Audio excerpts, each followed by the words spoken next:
PUBG छा आहे PUBG PUBG तुंहिंजी पुफी आहे। तव्हां ॿुधायो मोलवन में करोना असां मोलन करोना मजाई छॾी। अस्सलाम वालेकुम दोस्तों, अमी ॾिसी रहिया आहियो MH पयार यूट्यूब चैनल ऐं मां आहियां मीर हसन पयार। दोस्तों अॼु जो वीडियो तमामु ख़ूबसूरत थियण वारो आहे। हिन वीडियो खे पूरो ॾिसंदा ऐं पसंदि अचे त लाइक शेयर कंदा। चैनल ते नया आहियो त चैनल खे सब्सक्राइब करे छॾिजो ऐं गॾु बेल आइकन जे बटन खे प्रेस करे नोटिफिकेशन खे ऑल करे छॾिजो।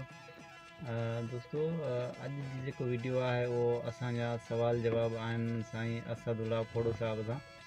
सो बग़ैर कंहिं टाइम वेस्ट करण जे असां शुरू था कयूं वीडियो खे ऐं साईं खां पहिरियों सवाल था पुछूं। अच्छा साईं, असांजो तव्हां खां पहिरियों सवाल आहे त ही पबजी छा आहे पबजी? पबजी तुंहिंजी पुफी आहे। साईं ही करोना ॾाढी लॻी पई आहे अॼुकल्ह, तव्हां ॿुधायो मोलवन में करोना। असां मोलन करोना मजाई छॾी। पर साईं सिंध गवर्नमेंट स्कूल बंदि कई वेठी आहे सफ़ा। स्कूलन में वेठी आहे। स्कूलन में छो वेठी आहे? स्कूलन में छो वेठी आहे? इहा मास्तरनि वटि पढ़ंदी।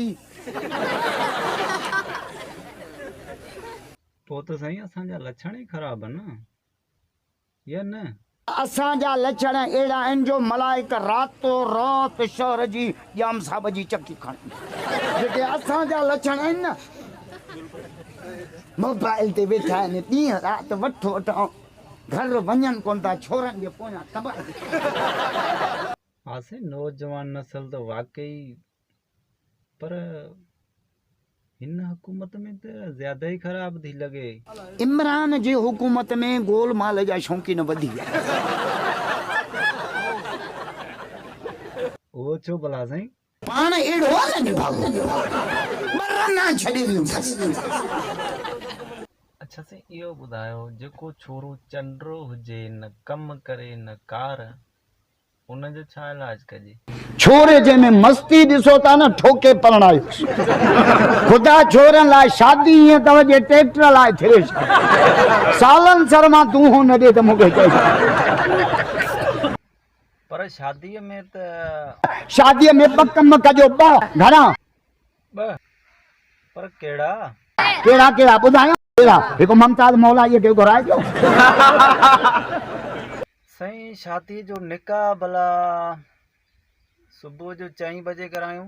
सुबुह जो 4 बजे केरु हूंदो? 4 अंधा 5 पोड़ा। ॻाइण में 3000 माण्हू, निकाह में 5 अंधा। मूंखे बंदूक त खणी कयां जो रत में निकाह जल्दी टुटंदा न। ख़ुदा खे ॾिसो, निकाह ते मूंखे घुरायो, अहिड़ो पको निकाह पढ़ां 20 ॿार ॼमनि त बि निकाह खे लोॾो ई न। साईं शादीअ में मौलवी घोट जे कन में छा पियो पढ़े? घोट खे मुलो कन में छा थो चए? कन में था पढ़ो त वहुणनि में पढ़ो न, असांखे चूटियो छो था? अरे मूंखे दिल चोटी के न पोड़े के रत में गाड़ो।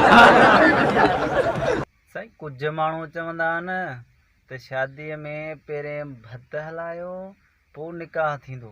छा चवंदा? भत हलायो, महिमान खे खारायो, छन्नो खाली से पोइ निकाह पढ़ो। अच्छा साईं, भला इहो ॿुधायो हमरा न फुर कॾहिं कई? पहिरीं मार मथे मूंखां धारियल फुर कई न। भला सफ़ा भींग करे विया या कुझु छॾे बि विया?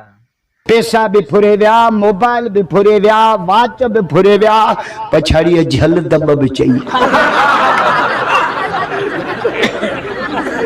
दोस्तों तमाम जल्द मिलूं था पार्ट 2 में। तेसी ताईं अल्लाह हाफिज़।